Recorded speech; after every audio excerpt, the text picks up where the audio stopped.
Bonjour, nous allons voir aujourd'hui comment créer de nouvelles zones à attribuer au pays.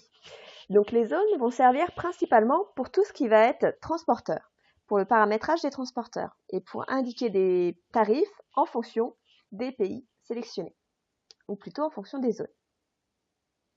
Donc pour créer une nouvelle zone, il va falloir aller dans le tableau de bord, aller dans localisation zone,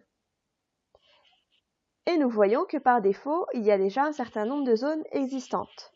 Ce qu'il arrive souvent, c'est d'avoir besoin de créer une zone uniquement pour la France pour pouvoir paramétrer un tarif uniquement pour la France et un tarif différent pour le reste de l'Europe.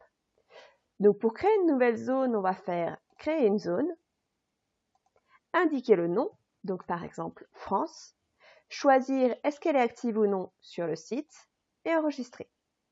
Si vous souhaitez désactiver des zones, vous pouvez les désactiver directement ici, en cliquant dessus.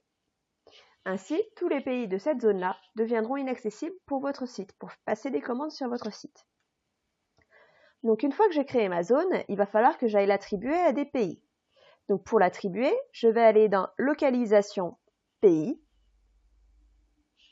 choisir le pays que je souhaite. Donc comme j'ai 244 pays, j'ai la possibilité de faire une recherche. Donc par exemple, la France. Je peux la modifier. Et je peux choisir ma zone, France. Sur chacun des pays, je dois absolument avoir le nom du pays, un code ISO qui est un code normalisé, un identifiant téléphonique. Je peux choisir quelle est la devise à utiliser par défaut, quelle est sa zone, donc nous venons de la modifier. Est-ce que j'ai besoin d'un code postal ou non? Donc le format 5.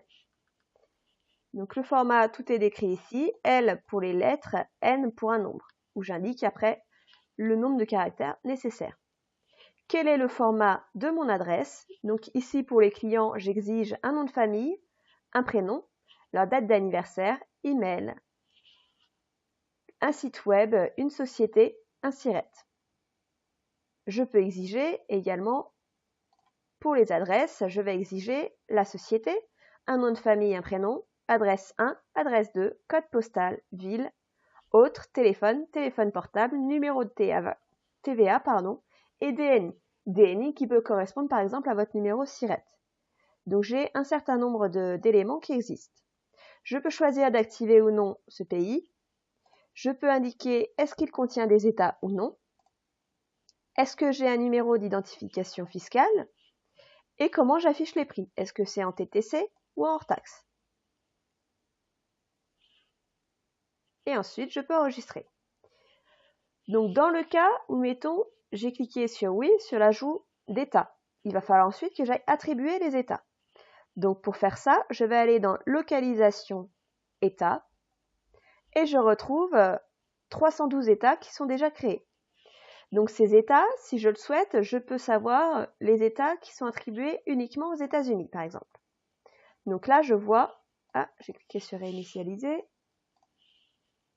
je vois que j'ai bien les 53 États des États-Unis. Mettons, on ne sait pourquoi, demain, la Californie devient indépendante, ou change, ou passe, mettons, au Mexique, je peux la changer de pays si je le souhaite. Et je peux également lui changer sa zone. Indiquer est-ce qu'elle est active ou non, et le code ISO qui est toujours normalisé. Si je le souhaite, je peux également ajouter un nouvel État. Donc nous pourrions par exemple ajouter des États pour la France en indiquant par exemple les différentes régions. Donc Nouvelle-Aquitaine. Le problème que nous allons avoir ici, c'est que le code ISO est censé être normalisé, donc 1 à 4 lettres. NA, je ne les connais pas tous par cœur, mais je pense qu'NA est déjà attribué à quelqu'un d'autre. Donc nous allons pouvoir choisir notre zone, hop, France. Et ici, j'ai seulement les pays qui ont des États. Donc je dois choisir parmi les pays qui ont des États à qui l'attribuer. Et est-ce qu'il est actif ou non? Donc voici pour l'attribution des pays et des pays, des zones et des États. Donc quand j'ai ajouté une nouvelle zone, si je vais voir dans mes transporteurs, que j'en ouvre un, dans destination d'expédition et coûts, je vois que la zone France est bien apparue et que donc je vais pouvoir saisir mes différents tarifs.